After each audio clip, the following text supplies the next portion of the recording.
সূরা আল হিজর। বিসমিল্লাহির রহমানির রহিম। রহমান রহিম আল্লাহ তাআলার নামে। এগুলো হচ্ছে সেই মহান গ্রন্থ ও সুস্পষ্ট কোরআনের আয়াত। যারা আল্লাহ তাআলাকে অস্বীকার করেছে তারা কখনো হয়তো চাইবে যদি সত্যি সত্যি তারা মুসলমান হয়ে যেত। হে নবী, তুমি নিজ নিজ অবস্থার উপর তাদের ছেড়ে দাও। তারা খাওয়া দাওয়া করুক, ভোগ উপভোগ করতে থাকুক, মিথ্যা আশা তাদের মোহাচ্ছন্ন করে রাখুক। অচিরেই তারা জানতে পারবে কোন প্রতারণার জালে তারা আটকে পড়েছিল। যে কোনো জনপদকেই আমি ধ্বংস করি না কেন, তার ধ্বংসের জন্য একটি সুনির্দিষ্ট সময় আগে থেকে লিখিত থাকে। কোন জাতি তার ধ্বংসের কাল যেমন ত্বরান্বিত করতে পারে না, তেমনি তা বিলম্বিত করতে পারে না। তারা বলে, ওহে, যার উপর কোরআন নাজিল করা হয়েছে তুমি অবশ্যই একজন উন্মাদ ব্যক্তি। তুমি সত্যবাদী নবী হলে আমাদের সামনে ফেরেশতাদের নিয়ে আসো না কেন। হে নবী, তুমি তাদের বলো, আমি ফেরেশতাদের কখনো কোনো সঠিক কারণ ছাড়া নাজিল করি না। তাছাড়া একবার যদি আযাবের আদেশ নিয়ে ফেরেশতারা এসেই যায় তবে তো আর তাদের কোনো অবকাশই দেয়া হবে না। আমি উপদেশ সম্বলিত কোরআন নাজিল করেছি এবং আমি একে সংরক্ষণ করি। তোমার আগেও পূর্ববর্তী জাতিসমূহের মাঝে আমি রসুল পাঠিয়েছিলাম। তাদের কাছে এমন একজন রসুল আসেনি যার সাথে তারা ঠাট্টা বিদ্রুপ করেনি। এভাবেই আমি অপরাধীদের অন্তরে ঠাট্টা বিদ্রুপের এ প্রবণতা সঞ্চার করি। এরা কোনো অবস্থায় তার উপর ঈমান আনবে না। আসলে এই নিয়ম তো আগের মানুষদের থেকেই চলে এসেছে। আমি যদি এদের জন্য আসমানের দরজাও খুলে দেই, অতঃপর তারা যদি তাতে চড়তেও শুরু করে, তারপরও এরা ঈমান আনবে না, বরং বলবে আমাদের দৃষ্টি মোহাবিষ্ট হয়ে গেছে, কিংবা আমরা হচ্ছি এক জাদুগ্রস্ত সম্প্রদায়। কে দেখো কিভাবে আমি আকাশে গম্বুজ তৈরি করে রেখেছি, অতঃপর তার দর্শকদের জন্য তারকা রাজি দ্বারা সুসজ্জিত করে রেখেছি। তাকে আমি প্রতিটি অভিশপ্ত শয়তান থেকে হেফাজত করে রেখেছি। যদি কেউ চুরি করে ফেরেশতাদের কোনো কথা শুনতে চায়, তাহলে সাথে সাথেই একটি প্রদীপ্ত উল্কা তার পেছনে ধাওয়া করে। আমি জমিনকে বিস্তৃত করে বিছিয়ে দিয়েছি, ওতে আমি পর্বতমালাকে পেরেকের মতো গেড়ে দিয়েছি যেন তা নড়াচড়া করতে না পারে, এবং তাতে প্রতিটি জিনিস আমি সুপরিমিতভাবে উৎপাদন করেছি। আমি জীবিকার ব্যবস্থা করেছি তোমাদের জন্য এবং অন্য সব সৃষ্টির জন্য, যাদের কারোই রিজিক দাতা তোমরা নও। কোন জিনিস এমন নেই যার ভাণ্ডার আমার হাতে নেই, কিন্তু তা আমি সুনির্দিষ্ট একটি পরিমাণ ছাড়া সরবরাহ করি না। আমি বৃষ্টিগর্ভ বায়ু প্রেরণ করি, অতঃপর আমি আকাশ থেকে পানি বর্ষণ করি, অতঃপর আমি তোমাদের তা পান করতে দেই। তোমরা নিজেরা তো তার এমন কোন ভাণ্ডার জমা করে রাখোনি যে সেখান থেকে এসব সরবরাহ আসছে। আমি তোমাদের জীবন দান করি, আবার আমি তোমাদের মৃত্যু ঘটাই। সর্বশেষে আমি হব সব কিছুর নিরঙ্কুশ মালিক। তোমাদের আগে যারা এই জমিন থেকে গত হয়ে গেছে তাদের যেমন আমি জানি, তেমনি তোমাদের পরবর্তীদেরও আমি ভালো করে জানি। নিঃসন্দেহে তোমার মালিক একদিন তাদের সবাইকে একত্রিত করবেন। তিনি অবশ্যই প্রবল প্রজ্ঞাময়, সর্বজ্ঞ। সেই আমি মানুষকে ছাঁচে ঢালা শুকনো ঠনঠনে মাটি থেকে পয়দা করেছি।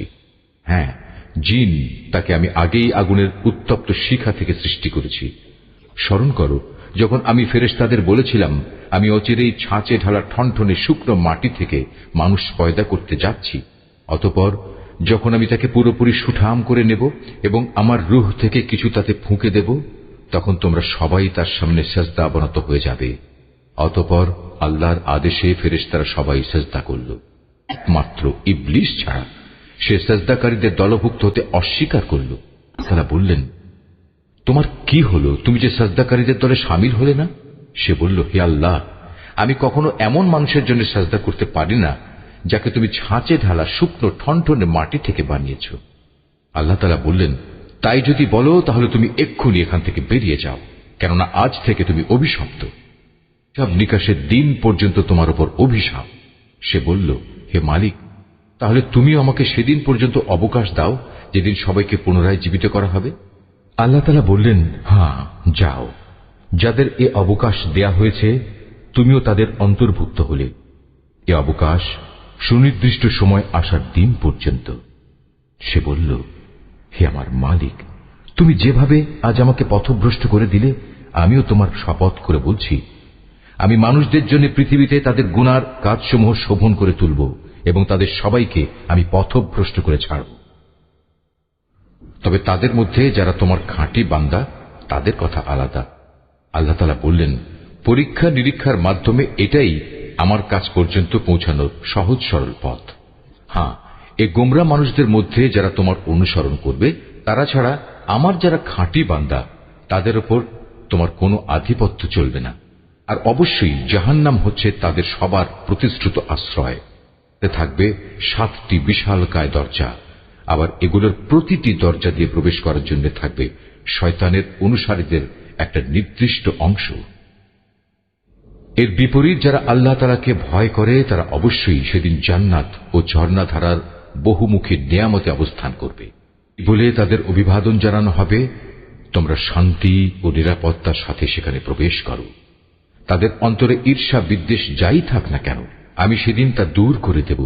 তারা একে অপরের ভাই হয়ে পরস্পরের মুখোমুখি সেখানে অবস্থান করবে। সেখানে তাদের কোন রকম অবসাদ পর্যন্ত স্পর্শ করবে না, আর তারা সেখান থেকে কোনো দিন বহিষ্কৃতও হবে না। হে নবী, তুমি আমার বান্দাদের কথা বলে দাও, আমি যেমন ক্ষমাশীল পরম দয়ালু, আমার আযাবও হচ্ছে অত্যন্ত কঠোর।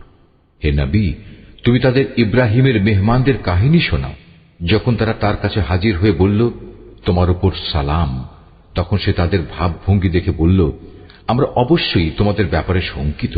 ওরা বলল, না, তুমি আশঙ্কা করো না, আমরা তোমাকে এক জ্ঞানবান সন্তানের সুসংবাদ দিচ্ছি। কে বলল, তোমরা আমাকে সন্তানের সুসংবাদ দিচ্ছ, অথচ বার্ধক্যজনিত অবস্থা আমাকে স্পর্শ করে ফেলে।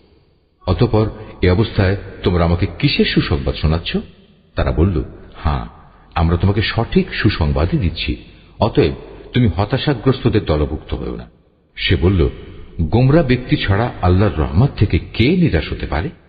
হে আল্লাহর পাঠানো ফেরেশতারা, বলো, আমাকে এই সুসংবাদ দেয়া ছাড়া তোমাদের সামনে আর কি অভিযান রয়েছে? তারা বলল, হ্যাঁ, আমাদের এক নাফরমান জাতির বিরুদ্ধে অভিযানে পাঠানো হয়েছে, যারা অচিরেই বিনাশ হয়ে যাবে। লুতের আপনজনরা বাদে আমরা সবাই আযাবের সময় তাদের সবাইকে উদ্ধার করব, শুধু তার স্ত্রীকে নয়। আল্লাহ তাআলা তার ব্যাপারে বলেন, আমি এই সিদ্ধান্ত নিয়েছি, সে আযাবের সময় পশ্চাৎবর্তী দলভুক্ত হয়ে থাকবে। যখন সে ফেরেশতারা লুতের পরিবার পরিজনদের কাছে এসে হাজির হল, তখন লুত বলল, আপনারা তো দেখছি অপরিচিত ধরনের লোক। তারা বলল, না, আসলে তা নয়, আমরা তাদের কাছে সে আযাবের বিষয়টা নিয়ে এসেছি যার ব্যাপারে তারা ছিল সন্দিগ্ধ। আমরা তোমার কাছে সত্য সংবাদ নিয়ে এসেছি এবং আমরা হচ্ছি সত্যবাদী। সুতরাং তুমি রাতের কিছু অংশ থাকতে তোমার লোকজন সহ এ জনপদ থেকে বেরিয়ে পড়ো এবং তুমি নিজে তাদের পেছনে পেছনে চলতে থাকো। সাবধান, তোমাদের মধ্যে কেউ যেন পেছনে ফিরে না তাকায়। ঠিক যেদিকে যাওয়ার জন্য তোমাদের আদেশ করা হবে সেদিকেই চলতে থাকবে। ইতিমধ্যে আমি তার কাছে এ ফয়সালা পাঠিয়ে দিয়েছি যে এ জনপদের মানুষগুলোকে ভোর হতেই মূলোৎপাটিত করে দেয়া হবে। মধ্যে নগরের অধিবাসীরা উল্লসিত হয়ে লুতের কাছে এসে হাজির হল। এদের আসতে দেখে সে বলল, হে আমার দেশবাসী, এরা হচ্ছে আমার মেহমান। এদের সাথে অশালীন আচরণ করে তোমরা আমাকে অপমান করো না। তোমরা আল্লাহ তাআলাকে ভয় করো এবং আমাকে এদের সামনে হেয় করো না। তারা বলল, আমরা কি তোমাকে দুনিয়া জোড়া মানুষের মেহমানদারি করা থেকে নিষেধ করিনি? এদের উক্তি শুনে সে বলল, একান্তই যদি তোমরা কিছু কামনা বাসনা চরিতার্থ করতে চাও, তবে এখানে আমার জাতির মেয়েরা রয়েছে। হে নবী, তোমার জীবনে শপথ করে বলছি, সেদিন এরা নিদারুণ এক নেশায় বিভোর হয়ে পড়েছিল। আল্লাহর গজবের কোনো কথাই এরা বিশ্বাস করল না। অতঃপর সূর্যোদয়ের সাথে সাথেই এক মহানাদ এসে তাদের উপর আঘাত হানল। তারপর আমি নগরগুলো উল্টিয়ে দিলাম এবং ওদের উপর পাকানো মাটির পাথরের বৃষ্টি বর্ষণ করলাম। অবশ্যই এ ঘটনার মাঝে পর্যবেক্ষণ সম্পন্ন মানুষদের জন্য শিক্ষার বহু নিদর্শন রয়েছে। ধ্বংসস্তূপের নিদর্শন হিসেবে তা আজও রাস্তার পাশে দাঁড়িয়ে আছে। অবশ্যই এর মাঝে ঈমানদারদের জন্য আল্লাহর নিদর্শন মজুদ রয়েছে। লুতের জাতির মতো আইকার অধিবাসীরাও জালেম ছিল। অতঃপর আমি তাদের কাছ থেকেও তাদের নাফরমানির প্রতিশোধ নিয়েছি। আর আজ এ উভয় জনপদই আযাবের চিহ্ন বহন করে প্রকাশ্যে রাস্তার পাশে দাঁড়িয়ে আছে। একইভাবে হেজরবাসীরাও নবীদের অস্বীকার করেছিল। আমি আমার নিদর্শনসমূহ তাদের কাছে প্রেরণ করেছিলাম, এতৎসত্ত্বেও তারা তা থেকে মুখ ফিরিয়ে নিয়েছিল। তারা পাহাড় কেটে কেটে নিজেদের জন্য ঘর বানাতো এ আশায় যে তারা সেখানে নিশ্চিন্তে জীবন কাটাতে পারবে। অতঃপর নাফরমানির জন্য একদিন প্রত্যুষে তাদের উপর মহান আদেশে আঘাত হানল। সুতরাং তারা জীবনভর যা কিছু কামাই করেছে আল্লাহর গজবের সামনে তা কোনোই কাজে আসেনি। জেনে রেখো, আকাশমালা, জমিন এবং এ দুইয়ের মাঝখানে যা কিছু আছে তার কোনোটাই আমি অযথা পয়দা করিনি। অবশ্যই সব কিছু শেষে একদিন কিয়ামত আসবে এবং এ সৃষ্টিলীলা ধ্বংস হয়ে যাবে। অতএব হে নবী, তুমি পরম ঔদাসীন্যের সাথে ওদের উপেক্ষা করো। নিশ্চয়ই তোমার মালিক হচ্ছেন এক মহাস্রষ্টা, মহাজ্ঞানী। অবশ্যই আমি তোমাকে 7 আয়াত বিশিষ্ট একটি সূরা দিয়েছি যা নামাজের ভেতর ও বাইরে বারবার পঠিত হয়। আরো দিয়েছি জীবনের বিধান হিসেবে মহান গ্রন্থ কোরআন।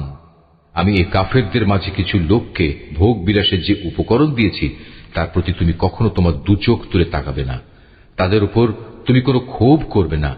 ওদের কথা বাদ দিয়ে বরং তুমি ঈমানদারদের দিকে ঝুঁকে থেকো।